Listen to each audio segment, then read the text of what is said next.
Coming up on News 19 this morning, the latest from the presidential election as results continue to pour in. We'll bring you the most up-to-date numbers as well as the details about the balance of power in Congress. Plus, your voice, your vote. The results are in for major races in the Midlands. What the outcomes could mean for you and your family. Today is Wednesday, November 6, 2024, and News 19 This Morning continues right now. Rise and shine. Good Wednesday morning, and thank you so much for joining us for News 19. I'm Whitney Sullivan alongside Christy Calcagno. And we're going to go ahead and start this hour by taking a live look over Las Vegas, Nevada this morning. This is just one of several states that we are still waiting to hear the results from. There's still about 4 more, including Wisconsin, Maine, and Alaska this morning. And as we know, as of this morning, Donald J. Trump is projected to be the new president here of the United States. That's right. Now, early this morning, Trump claimed victory in Florida before the race was even called, telling his supporters that this will be the golden age of America. Meanwhile, Vice President Kamala Harris is expected to address the nation later today from Washington, D.C., this according to campaign officials. Now, the former president spent the night watching the returns in Florida while Harris is in Washington, D.C. Jared Hill joins us live from Washington, D.C. with a look at where things stand. Yeah, that glass ceiling still intact with Vice President Kamala Harris losing the presidential race after just about 100 days in her campaign. Former President Trump, now President-elect Trump, is again commenting on this race, almost seeming in awe as he spoke to supporters ahead of the projection that he will be the 47th president of the United States. I think that we just witnessed the greatest political comeback in the history of the United States of America. Early this morning, the Trump-Vance campaign claimed victory ahead of CBS News projection that former President Donald Trump will become the 47th president of the United States. This was, I believe, the greatest political movement of all time. There's never been anything like this in this country and maybe beyond. Speaking to supporters in West Palm Beach, Florida, he promised unity. It's time to put the divisions of the past 4 years behind us. It's time to unite. And we're going to try. At Vice President Kamala Harris's alma mater, Howard University, supporters grew less enthusiastic. The crowd later dispersed after a top campaign official told them Harris would wait to address supporters and the nation later today. We will continue overnight to fight to make sure that every vote is counted. According to CBS News exit polls, the state of democracy was the biggest issue for Harris voters. When it came to Trump supporters, it was the economy.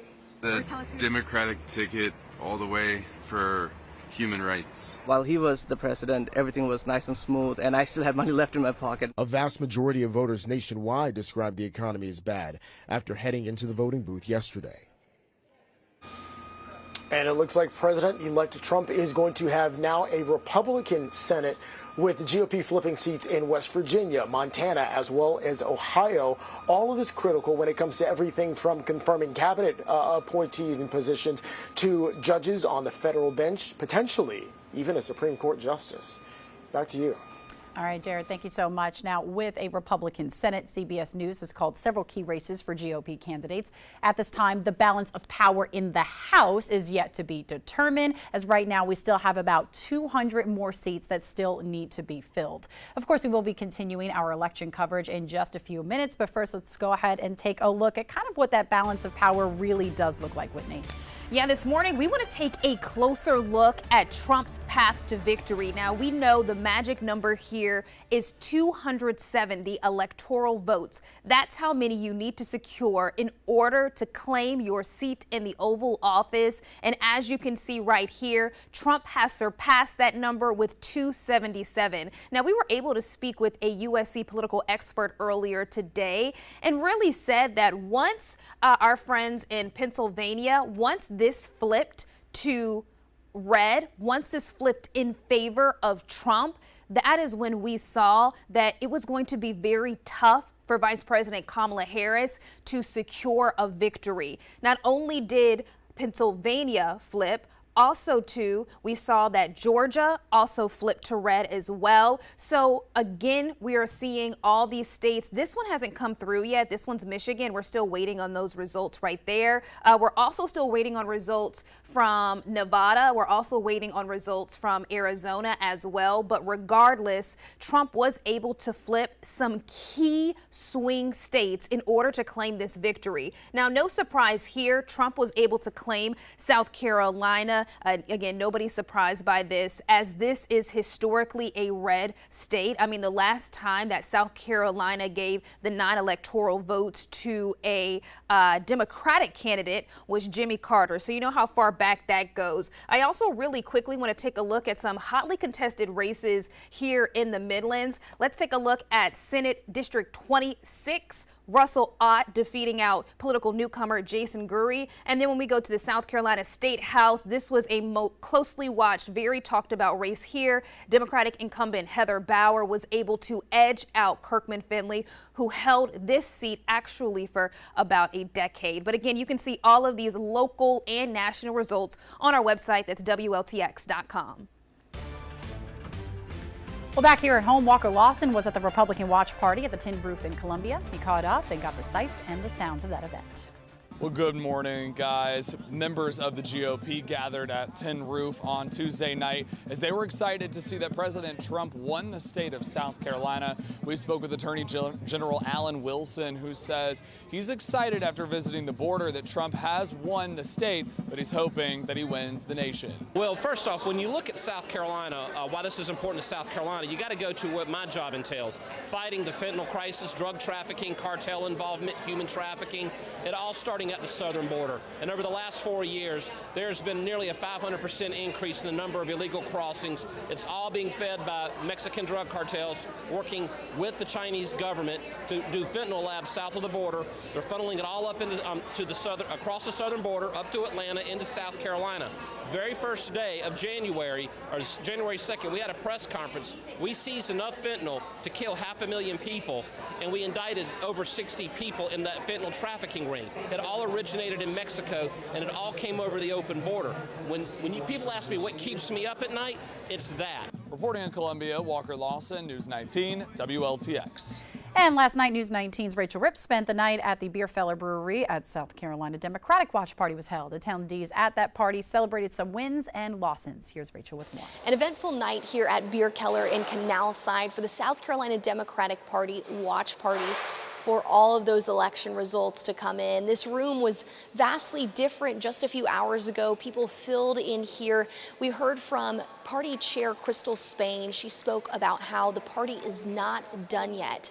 We also heard from Congressman Jim Clyburn talking about how they have a long way to go to turn the state purple and to turn the state blue, but they are not done fighting. Here's a listen from some of those attendees. I am so happy to be here. We need so much change in government, and we've just been going in the wrong direction. I'm an independent, but I caucus with the Democrats most of the time. I'm middle of the road. But I am here because I think Harris and Walz are what we need to turn the corner, to turn the page, as Kamala says. Celebrating the hard work that we did, we laid out our plan, we stuck to our plan, we recruited really good, serious candidates. And, I'm just proud of the work that our party did this cycle. We're feeling pretty good. We believe that we can possibly get out of the super minority in the House here in South Carolina. Hopefully we'll hold some seats down in the Senate, and we can actually get back to some bipartisanship and some compromise here in the South Carolina General Assembly.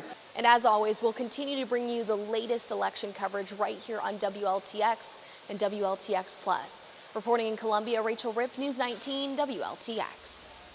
And this morning, voters have chosen to approve several local referendums on the ballot, including some penny taxes. So we're going to start with the Orangeburg penny tax.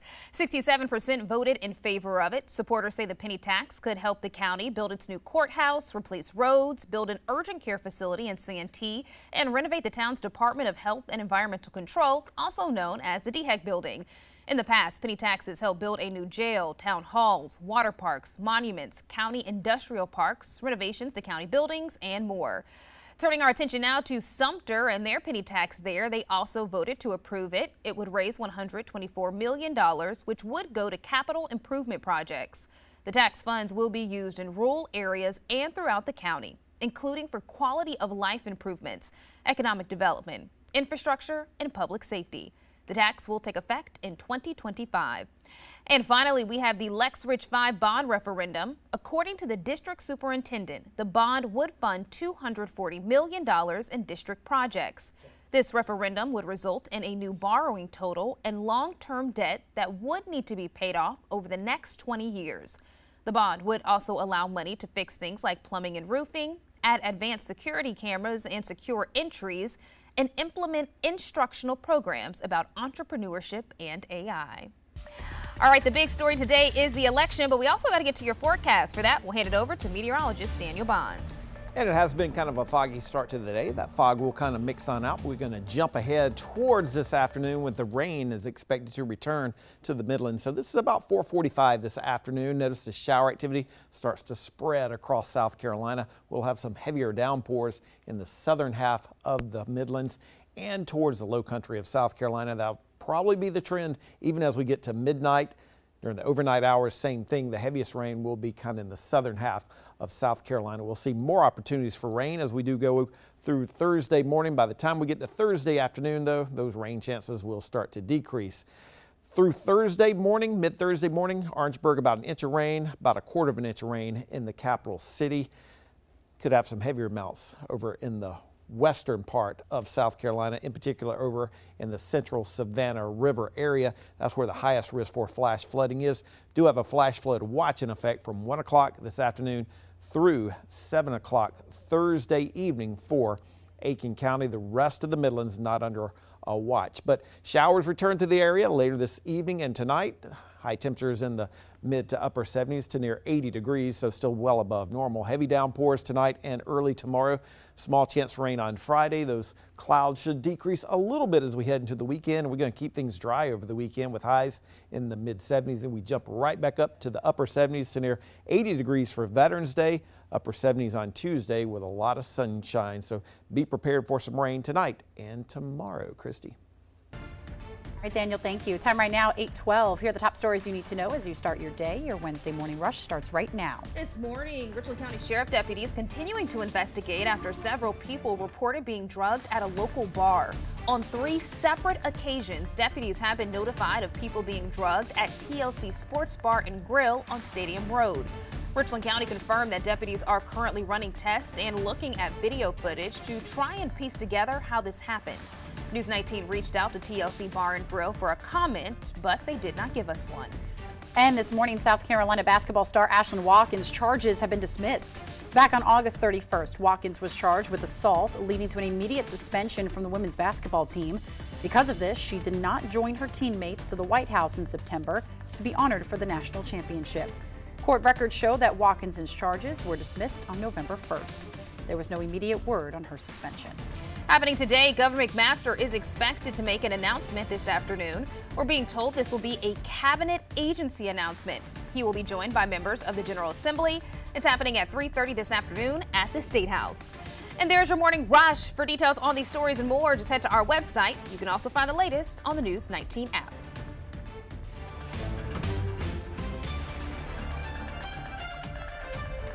We are back here in the studio with USC political expert Chase Meyer. And Chase, you know, as we are continuing throughout our Wednesday morning, results are still coming in as we are still kind of a little up in the air on certain things, but we do know for sure as our projected winner as a president this morning. Yes, we do have a call that Donald Trump will be the next president of the United States. We do also see that Republicans will take control of the U.S. Senate. U.S. House of Representatives still has not been called. There's a number of uncalled races left. We don't know when they'll be called. Right now, Democrats could still win the majority of the U.S. House of Representatives, but if you're a betting man, it looks likely Republicans will take control of that, giving them full control of Washington, D.C. to enact their agenda. And so what does this mean for Democrats as they're looking forward, knowing that our legislature is going to be Republican controlled? Well, if you're Democrats, you have to look for the next election. We have one coming up just 2 years from now in 2026, and then the next presidential election in 2028. So historically, whatever party wins the White House, traditionally that next election, that midterm election in 2 years, they usually do poorly. So if Republicans only have a narrow majority in the House and a narrow majority in the Senate, Democrats would be posed to retake those majorities in 2 years from now. Now, that said, if you're Democrats, it doesn't mean just sit back and relax for 2 years and hope for good election results. Democrats need to look at these election returns and figure out what went wrong. Because this wasn't just Donald Trump outperforming in a few states, doing maybe better in Michigan, in just Georgia, and everywhere else being fine. We saw shifts towards Donald Trump by the voters nationwide in virtually every state, and usually not just by 1 or 2 points. Some states as much as 5-6 points shift towards Donald Trump. And also, we are talking about that blue wall, and with all of those swing states, a lot of that really changed with this election. Big key states, when we were talking about Georgia, even Pennsylvania as well. Absolutely. The traditional blue wall of states that, while they were usually close, did ultimately give Democrats their victories. Pennsylvania, Michigan, Wisconsin, those all flipped towards Donald Trump. And while they're relatively close, they're not as close as they have been historically. In 2016, Donald Trump, when he won, he was able to carry Michigan, Wisconsin, and Pennsylvania, but he won all of them by less than 1 point. Looking at the margins right now, Pennsylvania, he's going to probably win it by about 2 points, which that doesn't sound like a lot, but in a state like Pennsylvania, that's hundreds of thousands of voters that you are now down, which makes it more difficult to win the next time. I want to talk about Trump's upcoming presidency. It's going to be historic on many levels. So we know that at 78, he would become the oldest person ever elected president. Also, he's the first former president since Grover Cleveland in 1892 to return to office after a defeat. He would also be the first person convicted of a felony to assume the presidency. So can we talk about just the historic nature of Donald Trump being the next president? Absolutely. This is a historic election in a lot of ways. As you said, first time we've had a president win a second non-consecutive term since Grover Cleveland. And when Grover Cleveland left office, his wife famously told the White House staff, don't change anything, don't redecorate, we're coming back here in a few years. Oh, wow. So she was right on that. So Donald Trump coming back is going to be interesting. The other interesting is because now that he's in his second term, he's not looking for re-election anymore. Presidents, their first term, they are always acting to get reelected. What do I have to do to get that second term? But once they're in that second term, they're looking at legacy. They know they only have 4 years and then there's nothing beyond the presidency. So they have 4 years to cement their legacy. So if you're Donald Trump, you are never going to run in another election. What are you going to do with this power now that you have it? So that's going to be interesting for what he will do. And then the other historic aspects of it, yes, he was a convicted felon and he's been elected to office. So what does that tell us about how voters care about that issue? It does seem the voters just didn't think that was a big deal. Yeah, and I also want to talk about this too. So as we're continuing to look at these results and see, the direction that the country is headed, a big conversation that a lot of people are having is world politics. We know that there is a war going on in Russia and Ukraine. We know Israel and Hamas. How is his presidency going to play in world politics?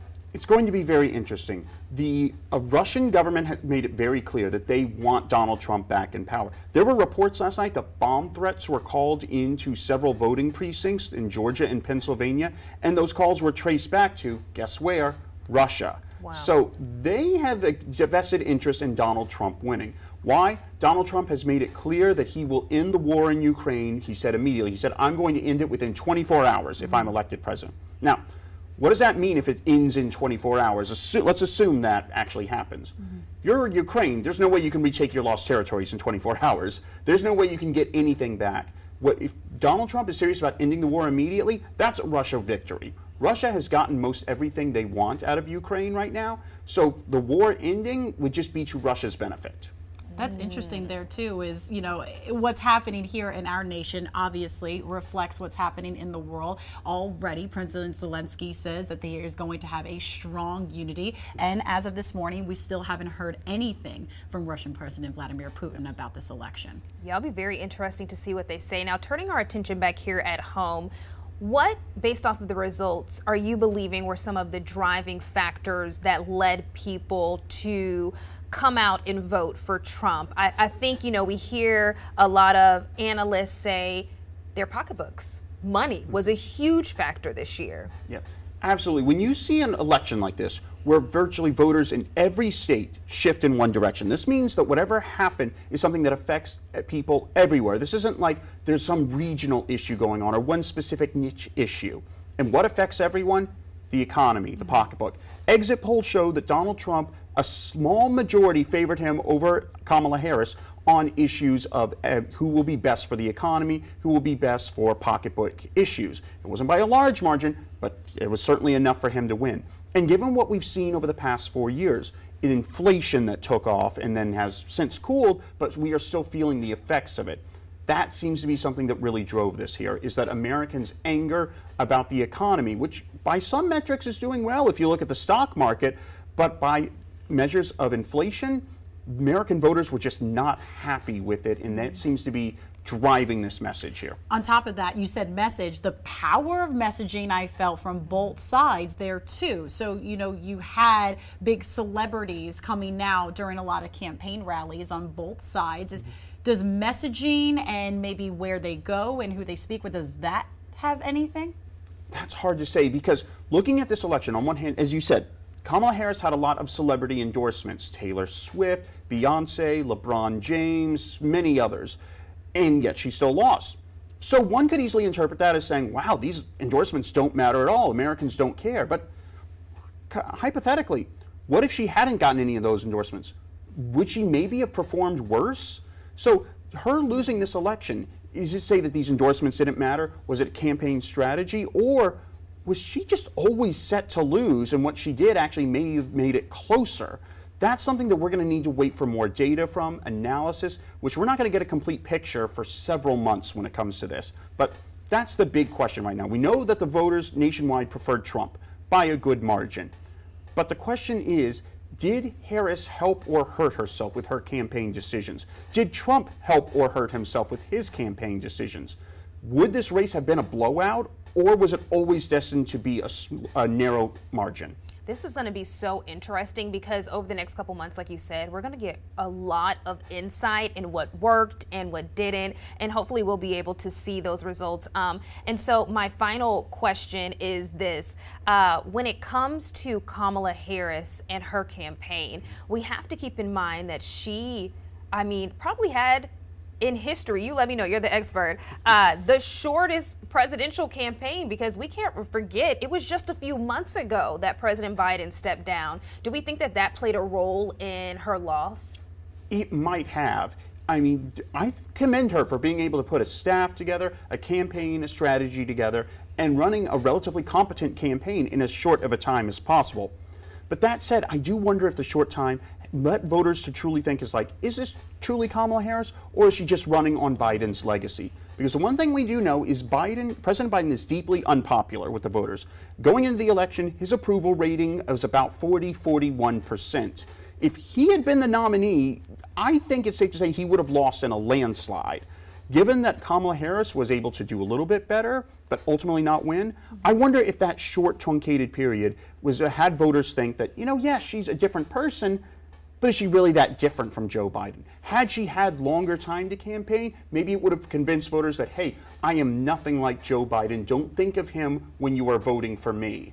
But again, we'll just need to need more data, more evidence to come out to answer that. All the data is going to tell it very, very soon. We're not even less than 24 hours until this announcement. So there's a lot more information that, of course, we are going to be hearing from. Chase, we really appreciate you taking the time to speak to us this morning. Thank you very much. Absolutely. All right, my friends. And of course, all this data that we're talking about, you can find it on WLTX.com. We have all of the results. We'll also continue to cover this both on air as well as WLTX Plus.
Good Wednesday morning. Your time right now is 8:25. I'm Whitney Sullivan, and for the next couple of minutes, I'm going to give you a breakdown of some of our local election results, starting out with the U.S. House race in District 1. Nancy Mace, who has been a on-again, off-again ally with President Trump, was able to clinch this victory with 58%. Turning now to District 6, as you can see, long-time politician Jim Clyburn won with 59%, over 59% of the vote. Now, he had several challengers in this race, but again, as you can see, he was able to continue to hold this spot. A very influential politician, lawmaker, not just here in South Carolina, but across the country. And then if we turn our attention right here to District 2, as many political experts expected, Wilson was able to hold on to this seat, another longtime politician with over 59% of the vote. Turning now to a contest that was also talked about a lot, South Carolina State Senate. We're taking a look at District 26. So this was to replace the Nikki Seltzer, who is retiring, and Russell Ott was able to hold on to this seat or claim this seat, and political newcomer Jason Gary out of Lexington County had a strong showing, but it wasn't enough. And again, Ott will replace Nikki Setzler. And then finally, we are taking a look at another hotly contested, very much talked about race. District 75 within the South Carolina State House. You've seen the campaign ads, you've received the text messages, you've seen so much go on, the signs regarding this race, and Democratic incumbent Heather Bauer was able to edge out Kirkman Finley, who held this position actually for quite a long time, for nearly 10 years. But again, Democratic incumbent Heather Bauer able to win this seat and keep this seat. All right, let's get a check of your traffic and weather together, and for that, we'll send it over to meteorologist Daniel Bonds. Good morning, Whitney. Good morning. You guys do have one accident. This is I-20. This is going to be westbound just past, it looks like, 321 or exit 70. So that possibly could slow you down. We've had some dense fog across the Midlands, looking pretty good there on I-20 over the Broad River, but dense fog has been a little bit of an issue. We still do have the dense fog advisory for another 30 minutes or so for Richland, Lexington, Saluda, Newberry, Fairfield, and Kershaw counties. Fog will mix on out. We're expecting, we'll call it mainly cloudy skies through the afternoon. Rain chances will increase probably around 4 or 5 o'clock. Rain will continue to increase overnight. Some heavy downpours possible tonight and parts of Thursday. We'll also have to watch for possibility for some heavy downpours. 78 degrees by Friday as those rain chances do decrease a touch.